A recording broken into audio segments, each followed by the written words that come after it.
ქალბატონი თინათინ ბრეგვაძე. გვარს კიდევ ხომ არაფერს დავუმატებდით. სალამდერიძე რა, თინათინ ბრეგვაძე სალამდერიძე. ჩვენ ქალბატონ თინას ფინანსში ოჯახში ვიმყოფებით. ქალბატონ თინა მოგესალმებით ჩვენი გადაცემების რედაქციის სახელით. ალბათ შეიძლება იქნებ ჯობია ამითიც დავიწყოთ ჩვენი საუბარი რა. ტელევიზიას. რა ადგილი უკავია თქვენს ცხოვრებაში ტელევიზიას? პირველ რიგში მე მინდა მივესალმო ტელევიზია თრიალეთს, ტელეკომპანია თრიალეთს და მიულოცო 10 წლის თავი უსურვო დიდი წარმატებები თავიანთ შემოქმედებაში. რაც შეეხება თქვენს კითხვას, ტელევიზიას ჩემთვის ცხოვრებაში ძალიან დიდი ადგილი უკავია, იმიტომ რომ თქვენ იცით ჩემი მდგომარეობა. პირველ რიგში ინვალიდისათვის ტელევიზია არის ყველაფერი. ეს იმიტომ რომ ტელევიზიისგან ვღებულობ მე ყველანაირი ინფორმაციას, ყველაფერი, რაც კი უნდა გავიგო, თუნდაც გართობა ტელევიზიისგან ვიღაც ხედავ და რა ვიცი, ტელევიზია ჩემთვის ყველაფერი არის და ძალიან მიყვარს თრიალეთის გადაცემები. კურიერის ყურება, ეს რუსთავი ორისა. რა ვიცი, ტელევიზია ძალიან მიყვარს, იმისგან ვიღებ ყველანაირ ინფორმაციას, რასაც მე ვერ ვხედავ. ამიტომ ტელევიზიის საშუალებით ვიღებთ. უსულოდ რასაც ვერ ნახულობთ გარეთ, ესე იგი თქვენთვის ტელევიზიას მართლაც დიდი მნიშვნელობა აქვს. ის იმის გამოც რომ დღევანდელი ცხოვრება ქალბატონო თინა ისედაც გაუსაძლისია ადამიანებისათვის, ჩვენი ხალხისათვის და განსაკუთრებით ალბათ ქალისათვის, ქალს მე ხალხს უსვამ. როგორც წარმოგიდგენიათ ხალი თქვენ, აი წარსულში და დღევანდელ ცხოვრებაში, აი ფუნქციონალურად რა შეიცვალა, აი დღეს რა არის ხალი? რა შეიცვალა დღეს ქალმა თითქოს დაკარგა თავისი ფუნქცია. მე ასე მგონია, ფუნქცია კი არ დაკარგა, ყველაფერი თავის თავზე აიღო ქალმა. აბსოლუტურად ყველაფერი თავის თავზე. აი მაგალითად მე ინვალიდი ვარ. დღეს ზივარ კალიასკაზე, მაგრამ მაინც მინდა რომ ყველაფერი მე გავაკეთო, იმიტომ რომ კაცებს არავითარი საშუალება არ აქვს. აი ჩემი ბიჭი არის და ვერ მუშაობს, ჩემი ქმარია და არ მუშაობს, პენსიონერი არის. ძირითადად ისევ მე და ამიტომ ასევია ყველა ქალი. ქალს გაიხედავ ქუჩაში, საქართველოში ახლა ქალი თუ დადიოდა ამაყად ქუჩაში, ეხლა ბეჭდეტო მარამოკიდებული დადიან და დაიარებიან იქ ბაზარში, რომ სახლში რაღაც შეიტანონ და ოჯახი გამოყვებონ. თავისი ქალს ურჩევნია, რომ თვითონ გააკეთოს ყველაფერი, ვიდრე თავისი შვილი წავიდეს და იქ და რაღაც გააკეთოს, ხო? ამიტომ ყველანაირი უფლება ქალმა აიღო თავის თავზე. იმიტომ მამაკაცებისთვის არც სამუშაო არ არის და არაფერი არ ფუნქციონირებს, რომ გავიდეს და მამაკაცმა იმუშაოს.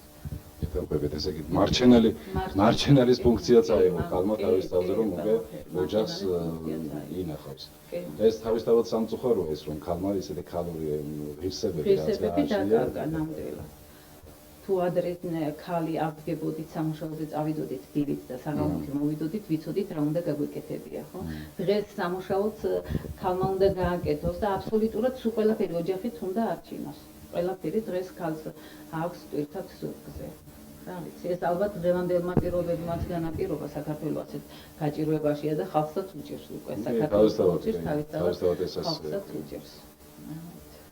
აი ჩვენ ასე გვაქვს წარმოდგენილი ქალი ლიტერატურაში, ქალი მხატვრულ ფილმში, ქალი მხატვრობასა და მუსიკაში, ქალი დღევანდელ ჟურნალ-გაზეთებში. ქალბატონო თინა ამას რატო გეკითხებით? თქვენ იცით ალბათ თვალყურს ადევნებთ ასეთ ისე პრესა მაინც მოდის თქვენამდე.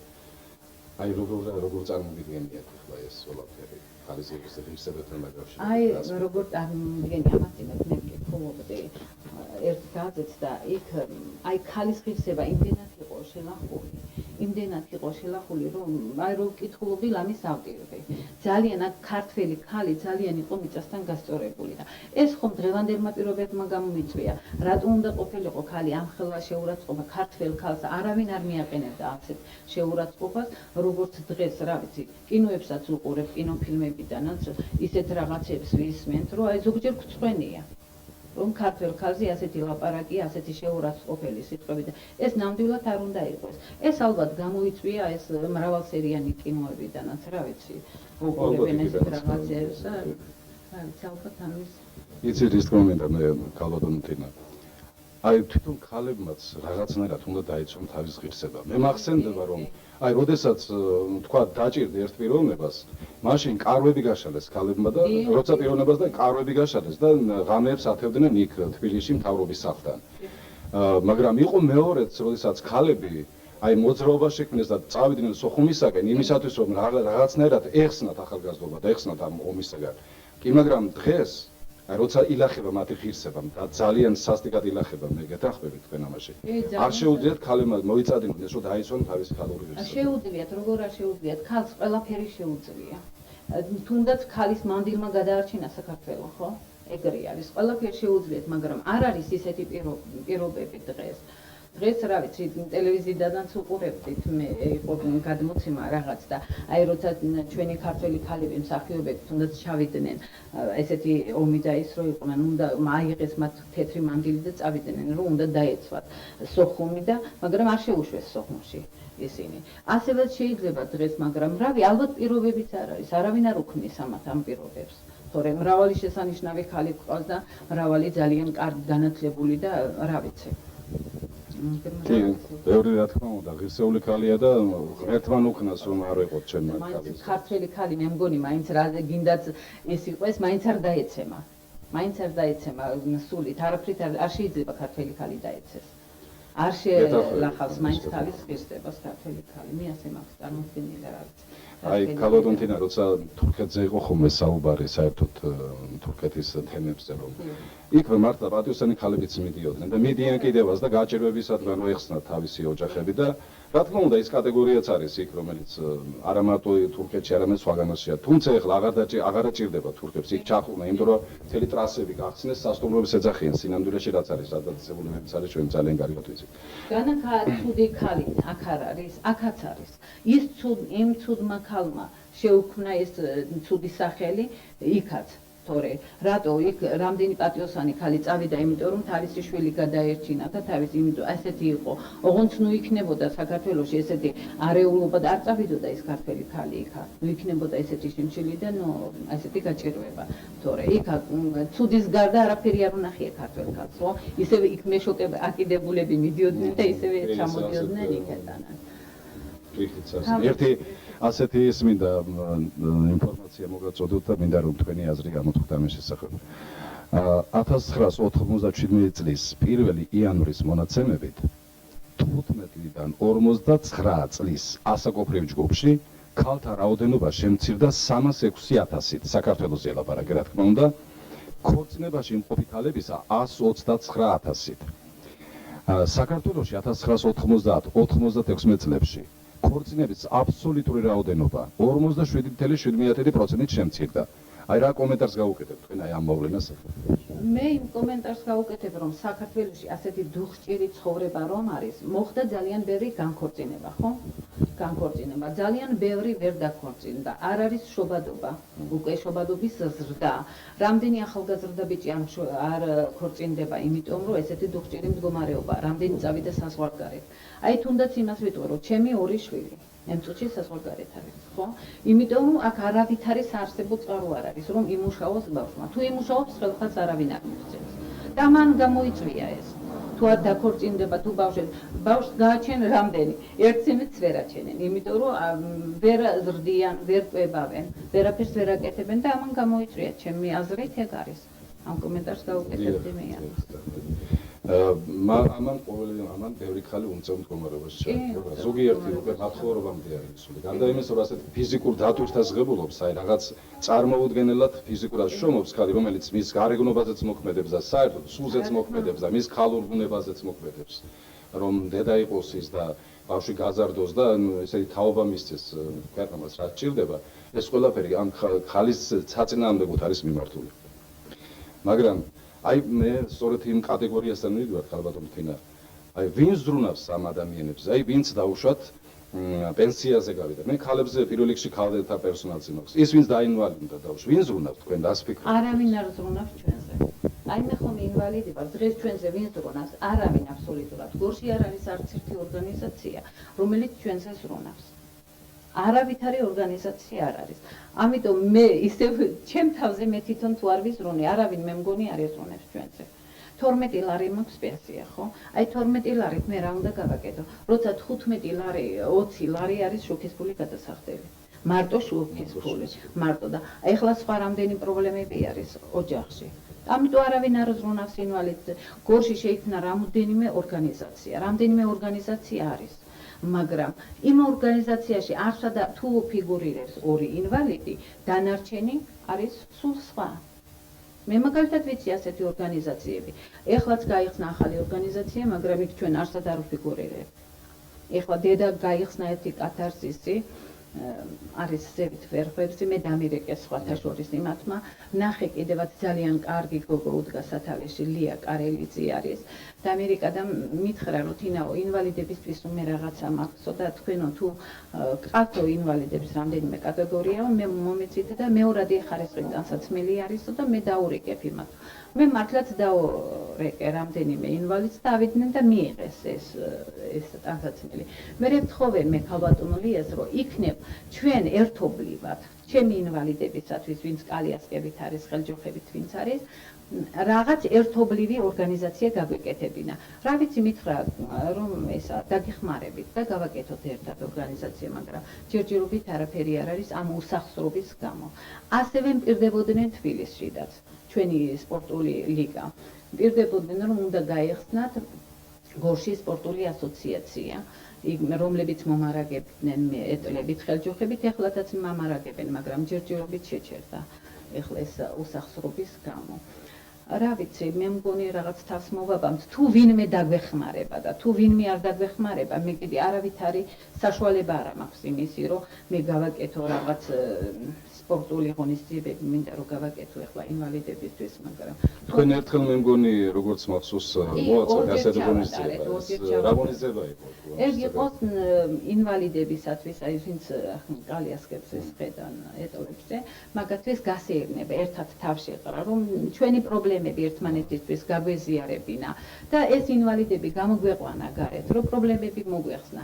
იმიტომ რომ თქვენ კარგად იცით, მე რომ ვინმეს შევხვდები ჩემნაირ ინვალიდს, არა, აი თითქოს რაღაც მომეშვება გულზე. იმიტომ კი არ გამეხარდება, რომ იმისი ინვალიდია, მაგრამ აი რაღაცა მაინც თავს ისეთნაირად ვგრძნობ, აი უკვე განვიმუხდები ჩემი მდგომარეობისათვის. მინდა ჩემი მდგომარეობა იმას გაუზიარო და ერთმანეთს უზიარებთ ამ მდგომარეობას და ამიტომ რა ვიცი, უფრო თავს ისეთნაირად ვგრძნობ, რომ ძალიან დაჩაგრულად და ძალიან იმათ არა.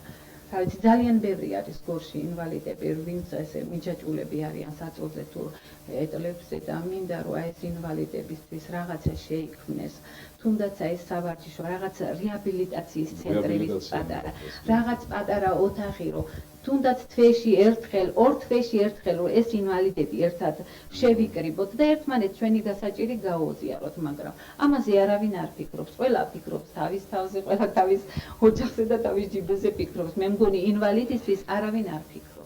მე მინდა რაღაცა გავხსნა ისეთი, სადაც თვითონ ინვალიდები დასაქმდებიან. იმიტომ რომ ჩვენ თუ ვერ დავდივართ, აზროვნებაც შეგვიძლია, ხელსაქმეც შეგვიძლია და ყველაფერი. მე ვიწექი ერევანში, 8 თვე ვიწექი ერევანში, რეაბილიტაციის ცენტრში.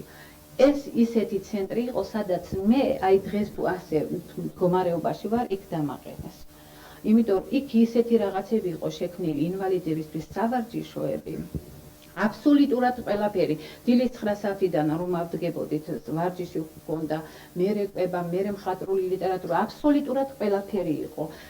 იქ იყო აგრეთვე ინვალიდის ქალებისათვის ქსოვა, ხალიჩებისა, კერვა, მამაკაცებისთვის იყო ეს ტუფლების შეკეთება.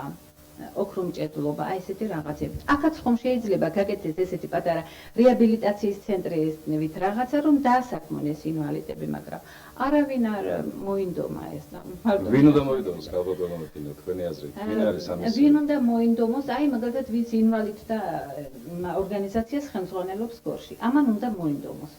და საერთოდ სახელმწიფომ არ უნდა მიატოვოს ასე ეს. ამათმა აი ეს ორგანიზაციები რო არიან, კი გვაძლევენ რაღაც თითო კილო პესოქს მეიცარა, მარცის ამიღია, ნამდვილად ვაძლევთ, მაგრამ ვიღაცები ხო ხებულობენ. მაგრამ ეს 1 კილო პესოკი და ერთის არ არის ეს ინვალიდისთვის, არაფერი არ არის. იმას სულიერი საზრდო თუ არ მიეცი, არაფერი არ არის. აბსოლუტურად. უფრო სულიერი საზრდო გვინდა ჩვენ, გვინდა რომ ერთმანეთს შევხვდეთ, დაველაპარაკოთ. ისეთი ბიჭები არიან, აი მერწმუნეთ თქვენ რომ ისინი ნახოთ 19-20 წლის ბიჭები, 25 წლის ბიჭები მიჯაჭვული კალიას კერძი რომ აი რა ვიცი რო ვხედავ ხოლმე ავცრემლდები, აი მიჭირს, გუშინ წინაც იყო მოსული ერთი მთხოვა რომ 18 წლის ბიჭი სამხედროში რაღაც მოსულია და ერთი კალიას შემეხვეწნენ ამობის დროს ალბათ. კი, და მითხარი რომ მე არავითარი კალიას კენწოჩი არა მაქვს, თუ კი ავიყვანე აღრიცხვაზე, თუ კი მექნება აუცილებლად მოგცემ, თუ ჩამოვიდა. 2 დღის შემდეგ გავიგე რომ ის ბიჭი დაიღუპა. ეს იმტკიველებს ვერ გააუძლო და დაიღუპა. ეს ჩემთვის იმდენად მტკივნეულია და იმდენად ის არის რომ რა ვიცი, ყველას მინდა დავეხმარო, ყველას და აი გაუნაწილო ჩემ მაგრამ შემიძლია, მე ხო არაფერი არ შემიძლია. მე რომ რაღაც ორგანიზაცია მქონდეს, რაღაც დახმარებებს, მე ვიცი რომ იმ დახმარებას მე ჩემთვის არ დავიტოვებ, მე იმ ინვალიდს გაუნაწილებ.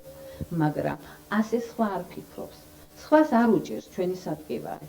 ჩვენ რომ ყივა ის კარგად მყოფს ნამდვილად არასწია. მე ასე მგონია. ის კარგად მყოფები კარგად არიან ქალბატონო თინა და ამიტომ არ ახსოვთ ის რაც აუცილებლად პირველ რიგში რაც არის გასაკეთებელი სწორედ თქვენთვის. იცით არა მარტო აი ინვალიდ ხალხთა არამედ აი ჯანმრთელი ხალი რომ არის იმათაც კი უკვე იქამდეა მისული ზოგჯერ ადამიანის სიცოცხლე რომ ბევრ შემთხვევაში თვითმკვლელობით ამთავრებენ ამის. იცით თქვენ ამ ფაქტების შესახებ? ძალიან ბევრი ეგეთი ფაქტი თვითონ მეც მქონდა და რამდენჯერმე მეც ვიფიქრე ეგრე, მაგრამ მადლობა ღმერთს რომ მე გამოვედი ამ მდგომარეობიდან და გამოვედი და გამომიყვანეს ისევ ჩემმა მეგობრებმა, ვინც აი ესეთ ჩემნაირი ინვალიდები. ორჯერ მქონდა მე ეგეთი ესა და ძალიან დიდი მადლობელი ვარ მე გია ძნელაძისა. ეს არის ჩვენი სპორტული ფედერაციის თავმჯდომარე თბილისში, რომელმაც წაგვეყვანა ლიგაში და ძალიან ბევრი ახალგაზრდა ბიჭი მაგას იძახდა იქა რომ აი მე რამდენჯერმე ჩემი ესე თავის ლამის მოვიკალი, მაგრამ ეს მე გიამ გადაგვარჩინა. ძალიან ბევრი ჩვენ გიამ გადაგვარჩინა. დღესაც აგვაქვს გიას იმედი ჩვენ, იმიტომ რომ პირდება მე გორში აუცილებლად ფილიას გავხსნი. მაგრამ ეხლა იმათაც პრობლემები აქვს რაღაცა და მაგამდე არა ქალბატონო მე არ გისურვებთ არც თქვენს შემყოფ ადამიანებს რომ ასეთი ის იქამდე, იმიტომ რომ თქვენი ეს არ შეიძლება. თქვენ მორწმუნე ბრძანდით? კი, მორწმუნე ვარ და ეხლა ნამდვილად არ შეიძლება. უკვე მაგაზრის აღარა ვარ, ეხლა პატარა შვილიშვილები მყავს და არა, ჩემ შვილებსა და ჩემ შვილიშვილებს მე ვიცი რომ ჩემი თავი სჭირდება და მე ვიცი რომ დედა ვარ და აუცილებლად იმას ვერ ვაწყენინება და გოსწორ ვარგენ ჩემი გულისთვის.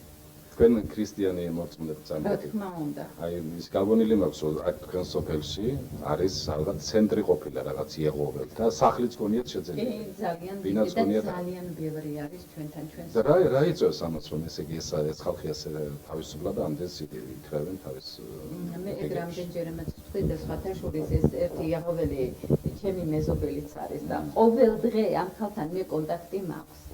ეხლა მაქვს რატომ კონტაქტი ვარწმუნებ რომ ეს არ არის სწორი მოქმედება რასაც ის აკეთებს ის თავისას მეუბნება.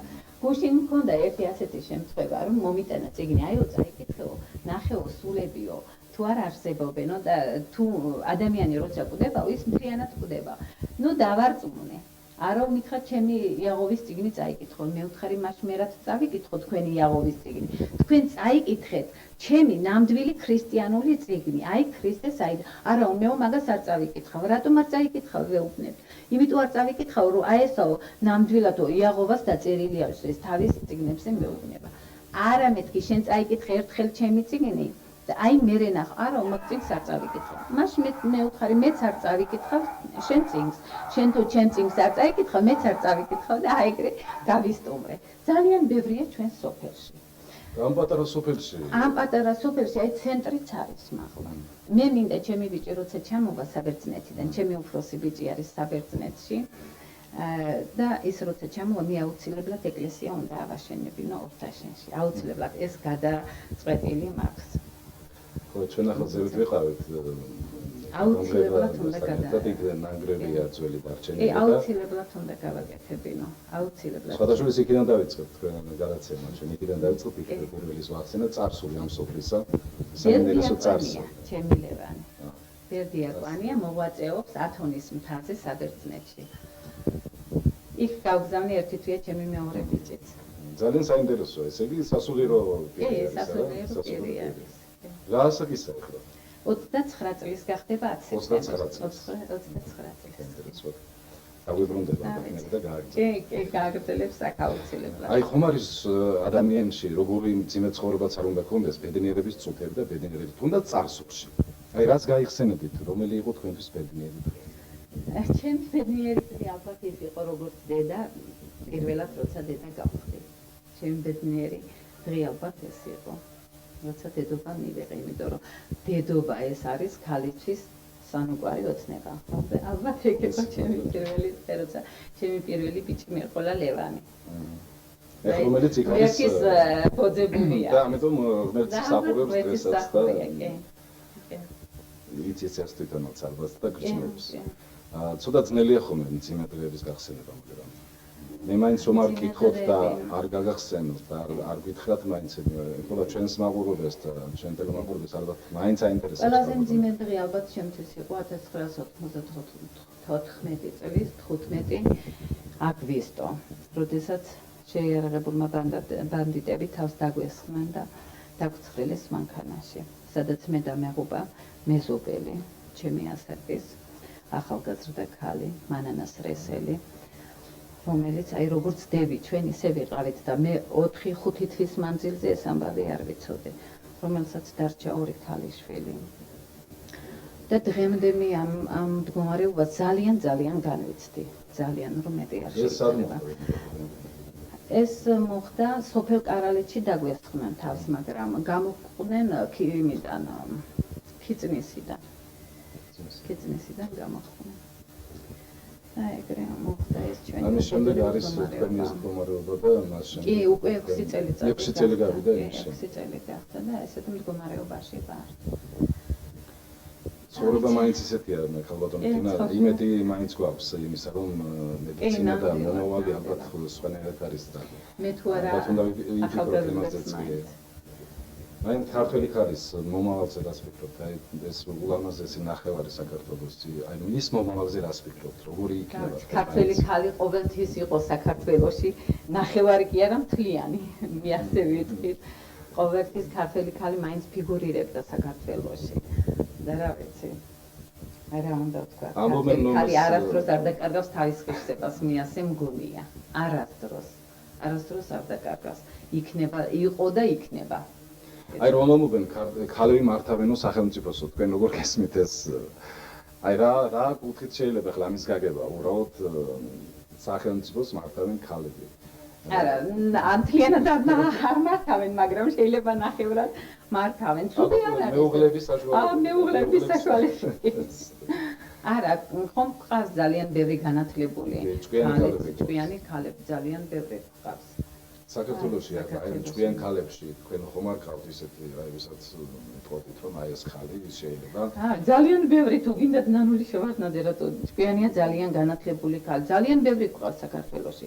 ქართველი ქალები ძალიან რა ვიცი. ერთ რამ უნდა გითხოთ ამასთან დაკავშირებით. აი ჭკვიანი არის ირინა სარიშვილი როგორც პოლიტიკოსი არა? ხო და აი როდესაც ამას უყურებთ იმ თოჯინებს ზამქალზე რაღაცა ყველაზე ნაკლებად ეს გამოდის და ყველაზე ნაკლებად, მაგრამ მე მაინც ჭკვიანად მიმაჩნია ირინა სარიშვილი. ესე იგი ქართველი ქალები მაინც არიან ზოგი შეიძლება არც ჩანს ახლა მაგრამ ძალიან ბევრი არიან ქართველი ქალები. ესე თქვენ ჯერათ საქართველოს მომავლის არა რომ ეს ნამდვილად მჯერა.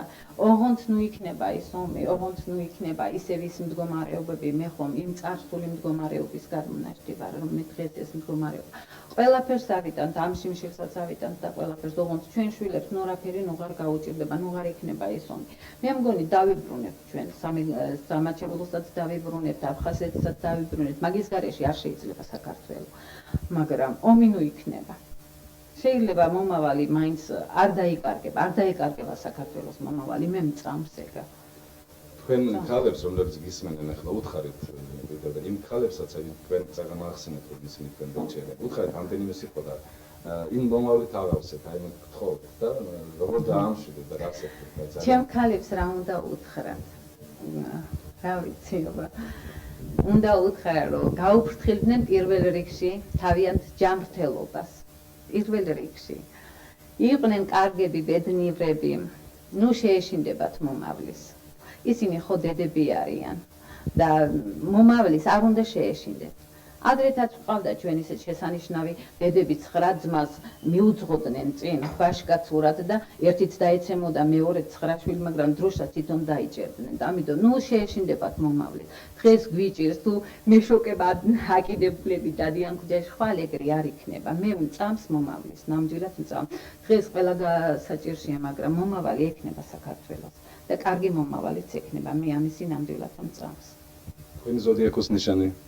ჩემი ტყუპები არის ჩემი ზოდიაქოს ნიშანი.